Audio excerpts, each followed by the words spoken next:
Rabble is excited to be hosting Amy Goodman in Toronto on October 1st. More details here. A year ago last August, a courageous athlete named Colin Kaepernick took a stand by refusing to stand. The San Francisco 49ers star quarterback sat through the national anthem before an NFL game. "I am not going to stand up to show pride in a flag for a country that oppresses black people and people of color," he told NFL.com.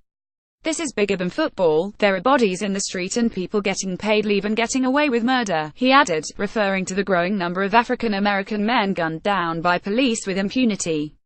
Much like Rosa Parks, Colin Kaepernick sat down and refused to get up.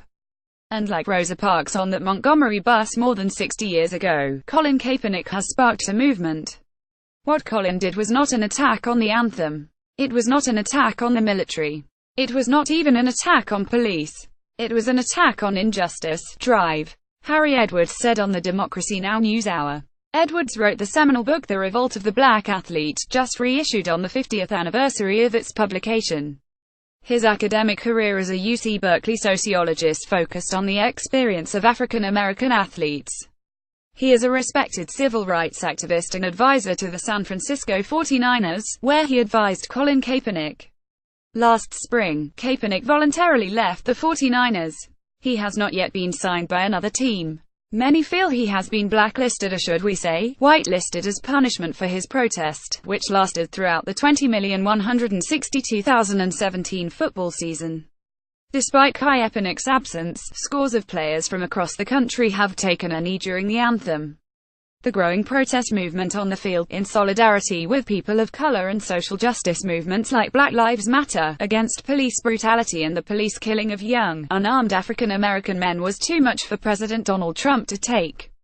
At a rally in Huntsville, Alabama on Friday, September the 22nd, Trump said, "Wouldn't you love to see one of these NFL owners, when somebody disrespects our flag, to say, 'Get that son of a bitch off the field right now'?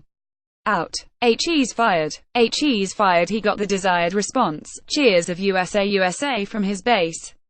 NFL Commissioner Roger Goodell said in a statement, "Divisive comments like these demonstrate an unfortunate lack of respect, and a failure to understand the overwhelming force for good our clubs and players represent in our communities." The NFL has 32 teams of the 30 that played over the weekend following Trump's comments, all engaged in some form of protest in solidarity with the players who have chosen to sit or kneel during the anthem.